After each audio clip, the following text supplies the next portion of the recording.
Hello student, this is Pankaj Ziman, faculty member of SBS Law College, Shri Ganganagar. Now we are going to start our next topic of the Transfer of Property Act 1882, that is doctrine of lease pendants.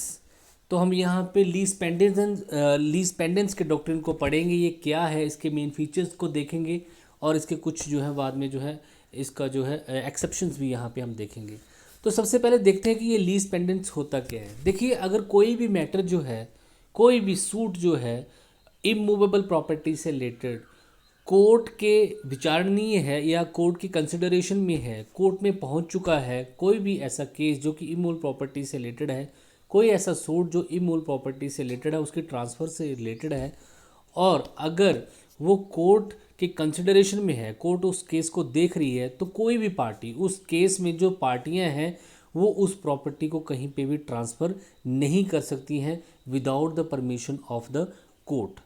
इसी को हम lease pendens बोलते हैं कि जब matter जो है जो कोर्ट में पेंडिंग है, तो उस दौरान उस मैटर से रिलेटेड किसी भी चीज़ को, मटेरियल थिंग्स को आप जो है ना तो डैमेज कर सकते हैं, ना ट्रांसफ़र कर सकते हैं, ना उसको जो है कहीं आप उसको अल्टर करने की कोशिश जो है कर सकते हैं।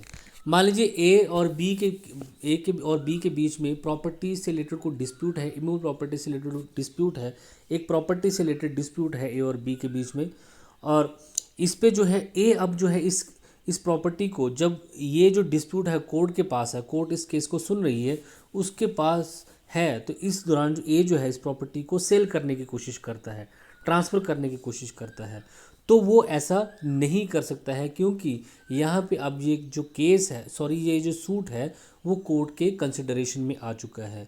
अगर ऐसा नहीं होता तो फिर आप समझिए कि कितनी ज़्यादा जो है अनार्ची जो है सोसाइटी में फैल जाती, और कोर्ट का जो डिसीज़न होता उसका कोई मतलब ही नहीं रह जाता, और कोर्ट के डिसीज़न की कोई वैल्यू ही वहाँ पे नहीं रह जाती, क्योंकि वो जो प्रॉपर्टी जिसके बारे में कोर्ट डिसीज़न सुना रही है, वो तो ऑलरेडी सेल की जा चुकी है। ताकि कोर्ट के डिसीज़न की जो है, कोर्ट की डिक्री की जो है वैल्यू बनी रहे, तो इसको स्टेटस क्यों कर दिया जाता है, तब तक कि कोर्ट का डिसीज़न नहीं आ जाता, आप इस प्रॉपर्टी को ना तो अल्टर, ना ही डैमेज और ना ही ट्रांसफ़र कर सकते हैं। इसी को हम डॉक्ट्रिन ऑफ लीज पेंडेंस बोलते हैं। अब इसको हम पढ़ते हैं यहाँ पे। तो सेक्शन 52 जो है टीपी एक्ट का, वो इसके बारे में बताता है, the transfer of immovable property related to suit under the consideration or proceeding can only be done by the order of the court otherwise note. तो अगर कोई भी ट्रांसफर ऑफ इमूवेबल प्रॉपर्टी से रिलेटेड सूट है जो कि under consideration है और जिसकी प्रोसीडिंग कोर्ट कर रही है, तो कोर्ट की मर्जी के बगैर या कोर्ट के ऑर्डर के बगैर उस प्रॉपर्टी को ट्रांसफ़र नहीं किया जा सकता। In other word, it can be said that if there is an case pending और related to the proceedings of the immovable property, अगर कोई केस पेंडिंग है कोर्ट में, या फिर जो कोई प्रोसीडिंग है जो इमूवेबल प्रॉपर्टी से रिलेटेड पेंडिंग है, which right of property is directly और स्पेसिफिकली इज इन क्वेश्चन, जहाँ पे प्रॉपर्टी पे राइट किसका बनता है, ए पार्टी का बनता है या बी पार्टी का बनता है, ये चीज़ जो है कोर्ट में कंसिडरेबल है कि ये प्रॉपर्टी ए की है या ये प्रॉपर्टी जो है बी की है। इससे रिलेटेड क्वेश्चन अगर कोर्ट में है, तो ना तो ए और ना ही बी अब इस प्रॉपर्टी को तब तक ट्रांसफ़र नहीं कर पाएंगे, इसमें कोई भी चेंजेस नहीं कर पाएंगे, जब तक कि कोर्ट का डिसीज़न नहीं आ जाता है। ये बहुत ज़रूरी कंसेप्ट है। अगर ये कंसेप्ट नहीं होता तो कोर्ट का जो ऑर्डर था या कोर्ट की जो डिक्री थी वो मीनिंगलेस हो जाती। आपके नॉलेज के लिए बता दूं, सिविल मैटर में कोर्ट जो डिसीजन देती है उसको डिक्री, या फिर एक केस के अंडर जितने भी वो ऑर्डर देती है उनको ऑर्डर्स बोला जाता है, उनको इंटरम ऑर्डर भी बोला जाता है। ठीक है जी। और जो क्रिमिनल मैटर में जो होती है वो जजमेंट होती है, जजमेंट में एक्विटल या फिर कन्विक्शन होता है, ये आगे आप पढ़ेंगे वहाँ पे। एक एग्जाम्पल यहाँ पे देख लेते हैं। ए and B owns a house with combined ownership. A और बी जो है एक हाउस को कंबाइंडली ऑन करते हैं, ऑनरशिप है उनकी। There is a dispute conflict about their share in the house between A and B. अब दोनों का घर है, दोनों प्रॉपर्टी में बराबर के हिस्सेदार हैं, तो प्रॉपर्टी से रिलेटेड उनका डिस्प्यूट स्टार्ट हो जाता है। A files a suit against B to insure secure his share. A जो है बी के अगेंस्ट केस फाइल करता है ताकि उसको उसका हिस्सा जो है वो मिल सके। The suit remain under the consideration. अब कोर्ट के पास सूट जो है कंसिडरेशन में है, A and B can not transfer और डिस्पोज। अब ना तो ए और ना ही बी, जब तक ये केस कोर्ट में कंसिडरेबल है, उस हाउस के या उस हाउस के किसी पार्ट को जो है पोर्शन को ट्रांसफ़र नहीं कर सकते हैं। ना तो गिफ्ट कर सकते हैं, ना सेल कर सकते हैं, ना लीज कर सकते हैं, ना मोड कर सकते हैं। इसी को हम बोलते हैं डॉक्ट्रिन ऑफ लीज पेंडेंस। और अगर केस अगर कोर्ट में पेंडिंग है तो उस पर स्टेटस को हो जाता है, स्टे वहाँ पे लग जाता है, और स्टे के दौरान कोई भी किसी भी तरीके की उस प्रॉपर्टी पे कोई भी जो है ना तो अल्टरेशन, ना उस पर जो है कोई भी डैमेजेस, ना ही कोई ट्रांसफ़र उससे रिलेटेड होती है। Section 52 read as under during the pendency in the court having authority within the limit of the India excluding the state of Jammu and Kashmir or established beyond such limit by the central government any suit or proceeding which is not collusive and which any right of immovable property is directly and indirectly specified in question, the property cannot be transferred or affect the right of any party। तो यहाँ पे साफ लिखा हुआ है कि court में कोई केस जो है, कोई सूट जो है पेंडिंग पड़ा हुआ है, और कोर्ट को होनी चाहिए, कोर्ट कौन सी होनी चाहिए, एक कॉम्पिटेंट कोर्ट होनी चाहिए। तो कॉम्पिटेंट कोर्ट कौन होती है, जिस कोर्ट के पास अथॉरिटी होती है ऐसे सूट्स को सुनने की। तो प्रॉपर्टी से रिलेटेड केस है, रेवेन्यू कोर्ट जो है वो सुन सकती है, तो वो एक कॉम्पिटेंट कोर्ट मानी जाती है। और अथॉरिटी जो है वो state and Jammu and Kashmir को इसमें इंक्लूड नहीं किया गया है, लेकिन अब जम्मू एंड कश्मीर में भी इसमें आता है, तो अब वो क्वेश्चन नहीं है। लेकिन पहले जो है जितने भी लॉ बनते थे वो एक्सक्लूडिंग जम्मू एंड कश्मीर ही बनते थे, इसलिए यहाँ पे बात की गई है ऐसी। ऑब्जेक्ट क्या है, इस डॉक्ट्रिन को लाने का मेन ऑब्जेक्ट क्या है? The main object of this doctrine is to insure the implementation of the order और decree given by the court, ताकि कोर्ट का जो ऑर्डर है या तो कोर्ट की जो डिक्री है, डिक्री क्या होता है, कोर्ट का फाइनल डिसीजन होता है, सिविल कोर्ट का फाइनल डिसीजन जो होता है उसको डिक्री बोलते हैं। ऑर्डर जो उस केस के अंदर जो डिफरेंट ऑर्डर्स दिए जाते हैं, जैसे ये स्टे ऑर्डर हो गया, या किसी कोर्ट पार्टी को कुछ करने के लिए बोला, या किसी पार्टी कुछ नहीं करने के लिए बोला, और डिफरेंट ऑर्डर जो है एक सूट में दिए जाते हैं। लेकिन जब फाइनल उस सूट में कोई डिसीजन दिया जाता है तो उसको हम डिक्री बोलते हैं। तो कोर्ट की जो ऑर्डर है, डिक्री है, उसकी इम्प्लीमेंटेशन हो सके। इम्प्लीमेंटेशन कैसे होगी, अगर वो प्रॉपर्टी स्टेटस को होगी, उस प्रॉपर्टी को अगर पहले से ही बेच खाया गया है during the pendency of the case, जो है एक पार्टी उसको बेच देती है, तो फिर उसकी इम्प्लीमेंटेशन, ऑर्डर की और डिक्री की इम्प्लीमेंटेशन कैसी होगी। फिर प्रॉपर्टी का जो राइट अगर किसी और का बनता था, बेच कोई और खाया, तो फिर उसको डिक्री की जो है फ्रूटफुलनेस क्या रही। तो इसीलिए जो है ये प्रोविज़न किया गया है। If such arrangement was not, अगर ये अरेंजमेंट नहीं होता, and the parties of dispute property were given permission to transfer, और पार्टी जो उस केस डिस्प्यूट प्रॉपर्टी से रिलेटेड जो पार्टी थी उनको ये परमिशन देते कि वो प्रॉपर्टी को जो है ट्रांसफ़र कर सकते थे, उसको डिस्पोजिशन कर सकते थे, तो फिर देन द ऑर्डर और डिक्री और ऑर्डर कोर्ट्स वर मीनिंगलेस, तो उनके जो ऑर्डर या डिक्री होता है वो मीनिंगलेस हो जाता। इसका ऑब्जेक्ट आप यहाँ पे पॉइंट्स में भी समझ सकते हैं, preventing the creation of new interest. तो ऑब्वियस सी बात है, जब ऐसा होगा तो इसमें न्यू इंटरेस्ट आ जाएगा और कोर्ट का बर्डन और बढ़ जाएगा। देखिए ए जो है, ए और बी के बीच में एक प्रॉपर्टी का डिस्प्यूट है। ए जो है without the permission of the court जो है ये प्रॉपर्टी सी को बेच देता है। तो अब जब कोर्ट का डिसीजन आ जाएगा और ये प्रॉपर्टी निकलती है बी की, तो अब ये प्रॉपर्टी तो सी को बेच दी है, तो सी बोलेगा नहीं जी मैंने तो ये प्रॉपर्टी ली है, मेरी तो कोई गलती नहीं, मैंने तो पैसे भी दिए थे। तो अब यहाँ पे मल्टीप्लिसिटी ऑफ द सूट हो जाएगा, एक सूट और बढ़ जाएगा। कितने ज़्यादा सूट हो गए, एक सूट और बढ़ गया। अब सी भी कोर्ट में हो जाएगा, नहीं जी वो ए के अगेंस्ट सूट कर देगा, बी सी के अगेंस्ट सूट करेगा कि मेरी प्रॉपर्टी मुझे वापस दो। तो जो है प्रॉपर्टी में इंटरेस्ट बड़े बढ़ जाएंगे, उसको प्रिवेंट करने के लिए जो है यहाँ पे इस जो है रूल को, इस डॉक्ट्रिन को लाया गया।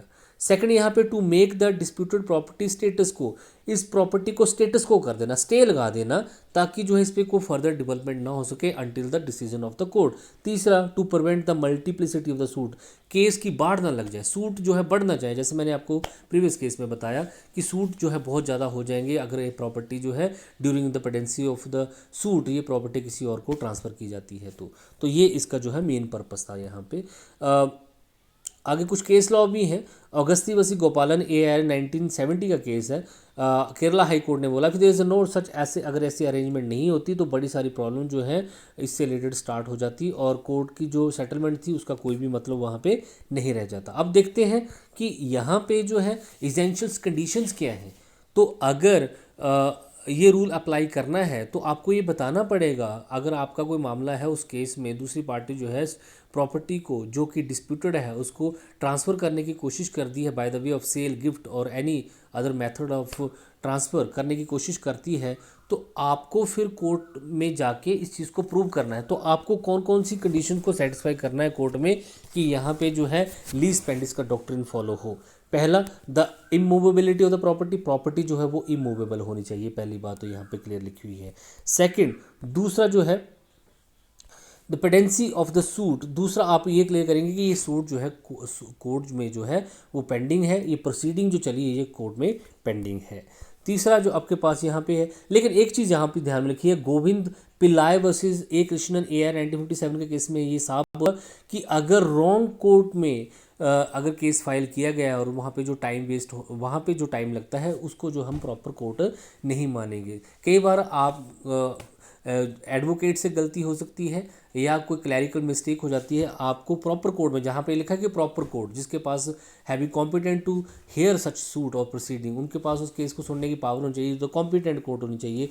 आपने एक कॉम्पिटेंट कोर्ट में नहीं लगाया, क्योंकि कोर्ट जो होती है उसकी अपनी एक जुरिसडिक्शन होती है। अब एक डिस्ट्रिक्ट के अंडर जितनी भी कोर्ट्स होंगी, अब केस जो है डिस्ट्रिक्ट कोई और आती है तो उसकी अपनी कोर्ट होगी, और वहाँ की कोर्ट में केस फाइल ना करके आप किसी और कोर्ट में केस फाइल कर देते हैं, तो वो कॉम्पिटेंट नहीं है उस केस को सुनने के लिए। तो अगर किसी आप कॉम्पिटेंट केस कोर्ट में केस फाइल करते हैं तो वहाँ पे फिर ये नहीं माना जाएगा लीज पेंडेंस। ठीक है जी, ये ध्यान में रखना आपने। If a suit is return to proper court and accordingly in proper court, then the time during the submission of the two cases will not be consider pending. तो अगर गलत कोर्ट में केस फाइल किया गया है और फिर से ठीक कोर्ट में केस फाइल किया है, जो टाइम वेस्ट होता है उसको लीज, उस दौरान जो केस होगा उसको लीज पेंडिंग नहीं माना जाएगा, क्योंकि अभी कोर्ट में केस स्टार्ट हुआ ही नहीं है, क्योंकि आपने प्रॉपर कोर्ट में केस फाइल किया ही नहीं है। ये ध्यान में रखना आपको। अथॉरिटी ऑफ द कोर्ट, और यहाँ पे बहुत इंपॉर्टेंट बात कि जहाँ पे आपने केस लगाया है, सूट लगाया है, जब प्रोसीडिंग चली है, वो कॉम्पिटेंट कोर्ट होनी चाहिए। तो competent court through out India में जितनी भी कोर्ट्स हैं अपने अपनी जुरिसडिक्शन के अंडर, वो सारी कॉम्पिटेंट है, एक्सेप्ट जम्मू एंड कश्मीर, यहाँ पे पहले बताया हुआ है, लेकिन अब जम्मू कश्मीर नहीं है, आप ये भी बता सकते हैं। तो यहाँ पे कुछ केसेस के थ्रू जो है ये गुड्स कोर्ट या फिर court of the register of the cooperative institution, ये सारी जो है प्रॉपर कोर्ट जो है मानी गई हैं। ऐसा है आपके पास। नेक्स्ट है द सूट और proceeding must be collusive, must not be collusive. Suit जो आपने लगाया है वो कोर्ट को धोखा देने के लिए नहीं है, कोल्यूसिव नहीं होना चाहिए। कई बार क्या होता है कि आप कोर्ट को धोखा देने के लिए एक फ्रॉड केस वहाँ पे लगा देते हो और जो प्रॉपर्टी है किसी को बेच देते हो, तो वैसा नहीं। अगर कोल्यूसिव वहाँ पे होता है तो वहाँ पे ये सूट, वहाँ पे ये जो लीज पेंडिंग वाला जो डॉक्ट्रिन है ये क्या हो जाएगा, फेल्ड हो जाएगा। देखिए ये एग्जांपल आपके पास, A house in the possession, एक जो घर है जो बी के कब्जे में है, ए और बी कॉम्प्रोमाइज़ करते हैं सीक्रेटली, और ए जो है बी पे केस लगा देता है, उसको बोलता है कि आप डिनाई नहीं करोगे और the house will be sold to, और यहाँ पे जो घर जो है वहाँ पे केस लगा देते हैं ताकि वो स्टेटस को हो जाए और पीछे से घर को वो बेच देते हैं और आप पैसे आपस में बांट लेते हैं। तो ऐसा सूट जहाँ पे जो कोलिजिव हो, जो कोर्ट को धोखा देने के लिए हो, वो जो है इसके अंडर मेंटेनेबल नहीं होगा। तो यहाँ पे भी जो है लीज पेंडिंग जो है प्रॉपर फॉलो नहीं होगा। ऐसी सिचुएशन में तो केस ही वो जो क्या हो जाएगा, इलीगल केस हो जाएगा, अनलॉफुल केस हो जाएगा। तो आपके पास नेक्स्ट है the questionability of the right related to the property, और उस केस में, उस सूट में, उस प्रोसीडिंग में जो कोर्ट के सामने जो क्वेश्चन है वो प्रॉपर्टी से रिलेटेड होना चाहिए, इमूवेबल प्रॉपर्टी से रिलेटेड जो होना चाहिए, टाइटल ऑफ द प्रॉपर्टी से रिलेटेड ही वो सूट जो है होना चाहिए। यहाँ ध्यान में रखना है आपने। आगे आपके पास ट्रांसफ़र प्रॉपर्टी, और अगर आपको ये रूल अप्लाई करवाना है कि ऐसा हुआ है तो आपको ये भी प्रूव करना पड़ेगा कि वहाँ पे एक पार्टी ने प्रॉपर्टी को जो है, उस प्रॉपर्टी को जो है ट्रांसफ़र करने की कोशिश जो है की है। तो एक नेक्स्ट कंडीशन जो है फुलफिल क्या करनी है कि transfer. Finally it is compulsory that the property must be transferred. तो अगर आप लीज पेंडेंस का कोर्ट में अगर जो बेनिफिट लेना चाहते हैं इस डॉक्ट्रिन का, तो आपको तो पहले ये प्रूव करना है। देखिए सबसे पहले तो आपको ये प्रूव करना है कि वो एक इमूवेबल प्रॉपर्टी थी। सेकंड बात, उससे रिलेटेड मुकदमा जो है वो कोर्ट में चला हुआ था, कोर्ट के पास अथॉरिटी भी थी उस केस को सुनने की, ठीक है जी। और उसके बाद जो है क्वेश्चन, कोर्ट में जो क्वेश्चन है वो प्रॉपर्टी से रिलेटेड ही है, और उसके बाद जो उस प्रॉपर्टी को ट्रांसफ़र करने की कोशिश भी जो है वो की गई है। उस कंडीशन में फिर डॉक्ट्रिन ऑफ लीज पेंडेंस वहाँ पे अप्लाई होगा। तो एक तो प्रॉपर्टी को ट्रांसफ़र करने की कोशिश की है, और वो during the pendency of suit की गई है, और एक पार्टी के थ्रू ये की गई है, one of the party of the suit जो है करने की कोशिश की गई है। आगे अगर आप लालजी सिंह वर्सेस रामेश्वर मिश्रा AR 1983 के केसेस में देखें तो यहाँ पे यही सिचुएशन है, suit related to the immovable property से रिलेटेड सूट होना चाहिए विदाउट द कोर्ट ऑफ, हाँ अगर कोर्ट परमिशन देती है तो पार्टीज जो है उस प्रॉपर्टी को सेल कर, लेकिन कोर्ट परमिशन दे तो कोर्ट की परमिशन के बिना, कोर्ट के ऑर्डर डिक्री के बिना उस प्रॉपर्टी को ट्रांसफर करने की कोशिश की गई, during the pendency of suit उसको ट्रांसफर करने की कोशिश की, या तो फिर क्लूसिवनेस, या फिर उस केस को क्लूसिवनेस कोर्ट को धोखा देने के लिए लगाया गया है, तो इस कंडीशन में फिर जो है वहाँ पे doctrine of lis pendens apply हो सकता है। करुपन्ना गोंदरवसी रसम्मा AR 2007 के केसेस में यहाँ पे वाइफ का राइट बनता था कि वो हस्बैंड से जो है मेंटेनेंस ले, और उसकी पेंडिंग थी तो हस्बैंड की प्रॉपर्टी पे यहाँ पे चार्ज लग गया। अगर हस्बैंड वहाँ पे मेंटेनेंस प्रोवाइड नहीं करता तो वाइफ के पास राइट होता है कि हस्बैंड की प्रॉपर्टी में का यूज़ कर सकती है, वो उस पर चार्ज हो सकता है और उससे जो बेनिफिट होते हैं उसका हिस्सा वो अपनी मेंटेनेंस के लिए ले सकती है। लेकिन और ये मेंटेनेंस का मामला जो है कोर्ट में था और हस्बैंड ने उस प्रॉपर्टी को सेल कर दिया तो यहाँ पे doctrine of lis pendens apply होगा। इस तरीके से और भी है Mohammadia cooperative building society limited बसी Lakshmi Srinivas cooperative building society limited, इस केस में ये हुआ, साहब बोला कि डिस्प्यूटेड प्रॉपर्टी जो है उसको पेडेंसी ऑफ सूट के दौरान जो है अगर ट्रांसफ़र किया जाता है तो ये सेक्शन 52 की प्रोविज़न की जो है क्या होगी, इन्फ्रिंजमेंट में जो है मानी जाएगी। तो ये है आपके पास doctrine of lis pendens. Simple सा रूल है कि कोई भी प्रॉपर्टी, कोई भी इमूवेबल प्रॉपर्टी जिससे रिलेटेड प्रोसीडिंग या फिर सूट जो है कोर्ट में पेंडिंग है तो पार्टीज जो सूट जो हैं वो उस प्रॉपर्टी को कहीं पे भी ट्रांसफ़र नहीं कर सकती हैं, और अगर कर भी सकती हैं तो with the permission of court करेंगी। अगर जब तक कोर्ट का कोई डिक्री और ऑर्डर नहीं आ जाता तब तक वो उसको ट्रांसफ़र नहीं कर सकती हैं। Thank you so much.